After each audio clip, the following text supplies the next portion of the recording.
جو اللہ کو سب سے بڑا مانتا ہو تو پھر دنیا کی کون سی ایسی طاقت ہے جو اسے خوف زدہ کر سکے، اسے کون سی طاقت ہے جو ڈرا سکے.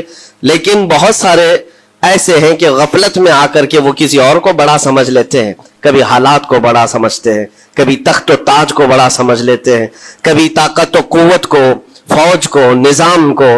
ان کا رعب اپنے سینے پر ڈال کر کے جینے لگ جاتے ہیں، جبکہ اللہ تعالیٰ فرماتا فلا تخشوہم واخشونی، ان سے مت ڈرو، مجھ سے ڈرو.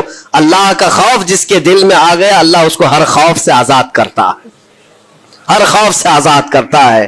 ہم ہندوستان کے جملہ مسلمان جتنے بھی ہیں، ایک مرد قلندر، مرد درویش سیدی سرکار معین الدین حسن چشتی غریب نواز کے اس ہند میں رہتے ہیں. ظاہر سی بات ہے کہ ان کی سیرت ہم سب کے لیے ایک بہت بڑا مشعل راہ ہے، بہت بڑا نمونہ عمل ہے. آپ کو پتا ہے غریب نواز کو ہند الولی کہا جاتا ہے. وجہ یہ ہے کہ ولی کا ہندوستان ہے، یہ نہیں ہے کہ ہندوستان کا ولی، بلکہ یہ پورا ہند ہی ولی کا ہے. دربار غریب نواز سے ہندوستان کو جوڑا گیا ہے. سلطان الہند بھی کہا گیا، سلطان الاولیاء بھی کہا گیا. لیکن جانتے ہیں ان کے آنے کا راستہ اتنا پیچیدہ تھا. وہ سن 583 کی بات تھی، 583 ہجری چل رہی تھی، جب آپ حرم کعبہ سے نکل کر مدینہ طیبہ جا رہے تھے. اس وقت آپ کی عمر تقریباً 45 سال کے آس پاس کی تھی. نہایت ہی عبادت گزار، تقوی شعار. 20 سال اپنے پیر و مرشد کی خدمت کر کے وہ حرم کعبہ میں پہنچے تھے. 20 سال کے بعد جب مسجد نبوی میں گئے تو عجیب سی کیفیت تھی. سلام کیا رسول پاک صلی اللہ علیہ وسلم کے دربار میں تو جواب قبر انور سے یہ آیا وعلیک السلام یا معین الدین شیخ البر والبحر. اے معین الدین تجھ پر میری سلامتی ہو، اللہ کی سلامتی ہو جو خشکیوں کا بھی اور تریوں کا بھی تجھے امام بنایا گیا ہے. اور آواز یہ نبی کریم صلی اللہ تعالی علیہ وسلم کے دربار سے سننے والی آواز تھی. آپ گھبرائے تھے، تھوڑا سا سراسیمگی تھی. یہ ہندوستان کی طرف اشارہ کر کے میرے آقا صلی اللہ تعالی علیہ وسلم نے فرمایا تھا کہ تجھے ہند کی ولایت دی جاتی ہے. اس وقت تک سرکار غریب نواز کو نہ ہندوستان آنا کبھی ہوا تھا، نہ ہندوستان کے علاقوں کو آپ نے کبھی دیکھا تھا، کیونکہ سجستان جو یہاں سے کافی دور ہے، افغان کے قریب ایک علاقہ سنجر جہاں پر آپ کی ولادت ہوئی، وہاں سے نکل کر کے آپ نیشاپور میں آباد رہے. اس کے بعد 40 سال کے بعد حرم کعبہ اور حرم مدینہ میں رہے.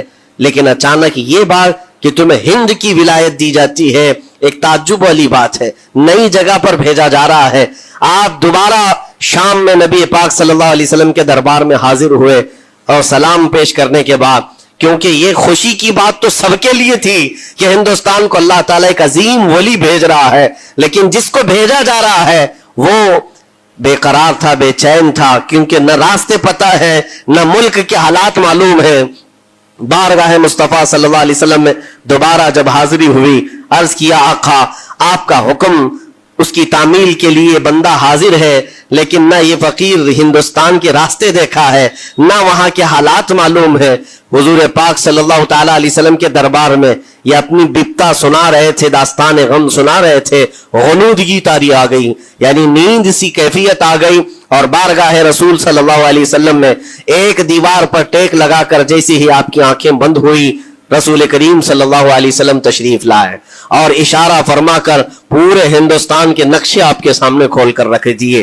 اور پھر غریب نواز کو یہ بتایا بھی کس جگہ سے تمہیں سفر کرنا ہے، کیسے تمہیں جانا ہے اور کہاں تمہارا مسکن ہوگا. سرکار غریب نواز فرماتے ہیں اس ایک خواب میں میں نے رسول کریم صلی اللہ تعالی علیہ وسلم کے ہاتھ میں اجمیر کے پہاڑ بھی دیکھ لیے، وہاں کے قلعے بھی دیکھ لیے تھے جو موجود تھے. اور اس کے بعد پھر کس بات کا خوف ہے، کس بات کا ڈر ہے؟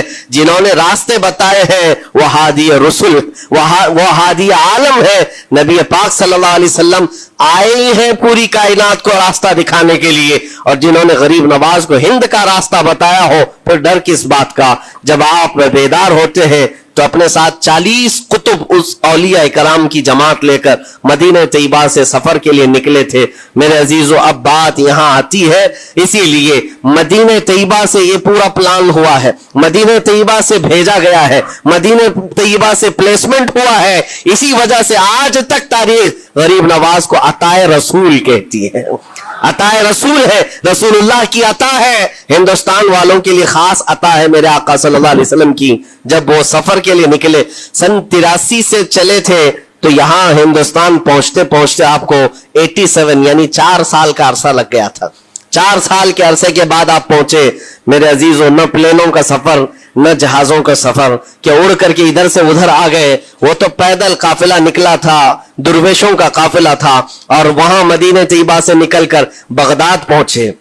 بغداد میں اولیاء کاملین کی صحبت پائی, وہاں سے پھر نیشاپور, پھر اس کے بعد ہرات, اور افغان کے علاقے ہوتے ہوئے لاہور پہنچے. لاہور میں سرکار داتا گنج بخش عالم رحمت اللہ تعالی علیہ کے دربار میں چلہ کشی فرمائی. وہاں سے دلی پہنچے. یہاں یہ پورا جو راستہ ہے 4 سال کا میرے عزیز و تاریخ میں ہے. سرکار غریب نواز جس راستے سے چلتے جاتے تھے, جو کافر یا مشرک بھی دیکھتا وہ دائرہ اسلام میں داخل ہو جاتا نا. نور الہی, نور وحدت کا ٹکڑا آپ کی جبین اقدس پر ایسا چمکتا تھا کہ لوگ جو آتے وہ پھر آپ کی صحبت سے دور کوئی جاتا نہیں تھا. دلی میں جہاں آپ آئے, یہ ایک عجیب اتفاق ہے, اس وقت کھانڈے راؤ ایک بڑا راجا تھا, اس کا قلعہ تھا, اس کے سامنے ہی آپ نے پڑاؤ ڈال لیا. سرکار غریب نواز رضی اللہ تعالیٰ عنہ کی یہ داستان, یہ تاریخ, وہاں پر آپ نے اپنا پڑاؤ ڈال لیا. اور ان بت پرستوں کے لیے ایک بڑا پیچیدہ مسئلہ تھا کہ ایک درویش آیا ہے. ایک بات میں آپ کو بتاؤں, یہ جو تعصب آج پھیلا ہوا, یہ زہر پھیلا ہوا, یہ آج کا نہیں ہے, یہ باپ داداؤں کے پشت میں بھی ان کے موجود رہا ہے. اسلام اور مسلمانوں کے خلاف زہر مشرکین کے دلوں میں یہ بہت پرانی چیز ہے, نئی نہیں ہے, بہت پرانی چیز ہے. تعصب دلوں کے اندر کڑھن رکھنا اور کبھی ایکسپٹ نہ کرنا, یہ سرکار غریب نواز جس دن ہند میں قدم رکھ رہے اسی دن سے آپ نے اس کو فیس کیا ہے, اسی دن سے آپ نے اس کو دیکھا ہے. اور وہاں پر کھانڈے راؤ کی جماعت نے بہت کوششیں کی کہ یہ دلی میں داخل ہوا, یہیں سے ان کو ختم کر دیا جائے, نکال دیا جائے. لیکن عجیب اتفاق یہ ہے کہ یہ جو جماعت آئی تھی سرکار غریب نواز کے ساتھ, نہ ان کے ہاتھوں میں تلوار ہے, نہ بھالے ہیں, نہ چاقو ہے, نہ چھری ہے. یہ تو گدڑیاں پہنی ہوئی درویشوں کی جماعت تھی, گدڑیاں پہنی ہوئی درویشوں کی جماعت, جو جھولے میں سوکھی روٹی رکھتے تھے اور پانی میں بھگو کر کھا لیا کرتے تھے. ان کے پاس نہ کوئی ہتھیار ہے, نہ کوئی سامان ہے, ہر سامان جنگ ہے. ان کو نکالا جائے تو کس بات سے نکالا جائے, ہمت بھی نہ ہوتی تھی. یہاں تک کہ جو آپ کو وہاں سے جانے کی بات کرنے کے لیے آتا تھا, تھوڑی دیر محفل میں بیٹھتا اور کھڑا رہتا اور کلمہ پڑھ کر پھر مشرف با اسلام ہو جاتا. دلی کے اندر ایک دن کے اندر 1000 لوگ اسلام میں داخل ہوئے تھے. سرکار غریب نواز رضی اللہ تعالیٰ عنہ نے تلوار سے اسلام میں داخل نہیں کیا ہے, نہ ہی کسی کو ڈرا دھمکا کر کے. وہ سوکھی روٹی کھانے والے کس بات سے ڈراتے لوگوں کو, ان کے پاس کون سا ایٹم بم تھا؟ یہاں موجود جو راجے مہاراجے تھے ان کے پاس فوج بھی تھے, ہاتھی بھی تھے, گھوڑے بھی تھے, سب کچھ تھا. لیکن آنے والا مرد قلندر کیا لے کر کے آیا تھا, تاریخ میں بتایا جاتا ہے یہ وہ زمانہ تھا جب شہاب الدین غوری ہند کے اوپر حملے کر کے یہاں پر آنے کی کئی مرتبہ کوشش کیا. یہ افغان کا بادشاہ تھا شہاب الدین غوری, جب ہندوستان پر کئی مرتبہ حملے کر کے ناکام لوٹ رہا تھا, بیچ راستے میں ان فقیروں کی جماعت سے بادشاہ کی جماعت کی ملاقات ہو گئی. سپاہی جا رہے تھے شکست کھا کر, اور یہ درویشوں کا قافلہ ادھر آ رہا تھا. دیکھا پہچانی سی صورتیں لگتی ہیں, جا کر کے ایک سپاہی نے پوچھا بابا آپ لوگ کہاں جا رہے ہیں؟ تو بابا جو جماعت میں آ رہے تھے انہوں نے کہا ہندوستان فتح کرنے جا رہے ہیں. بڑی بات ہے, گدڑیاں پہنے ہوئے, پیون لگے کپڑے ہیں, جھولیاں لٹکائے ہیں. اور اس نے دیکھ کر کے کہا مارا سپاہی نے, کہا یہ دیکھتے ہو ہمارے بادشاہ کی فوج ہے, اس میں ہاتھی گھوڑوں کی تعداد دیکھو, ذرا سامان جنگ تو دیکھو, اس میں نیزے تلواروں کی چھنک تو دیکھو, اور آپ یہ چند فقیروں کی جماعت لے کر ہند فتح کرنے کی بات کر رہے ہیں.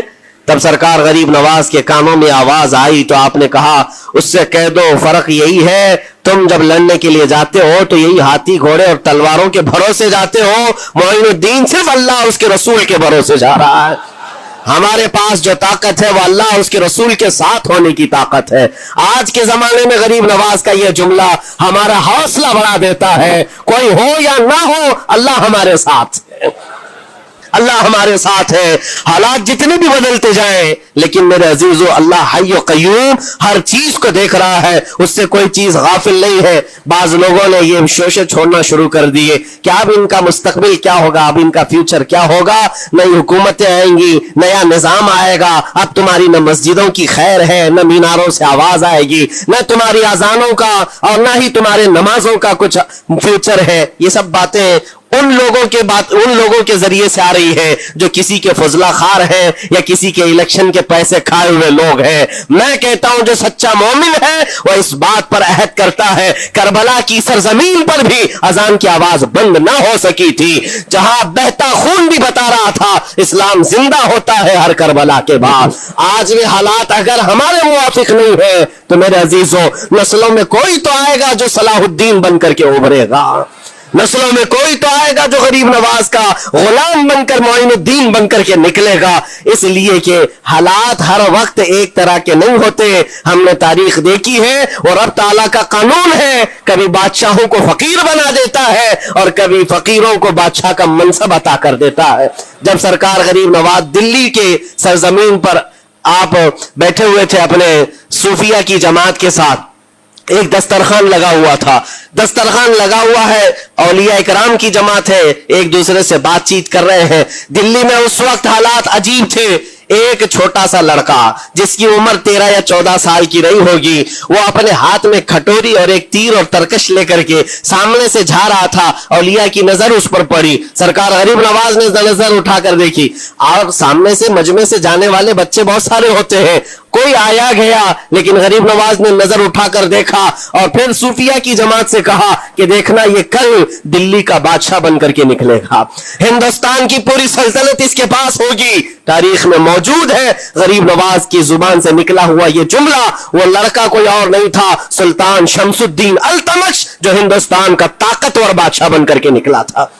ہاں, وہ جس کو چاہے نواز دے اور جس کو چاہے اٹھا دے.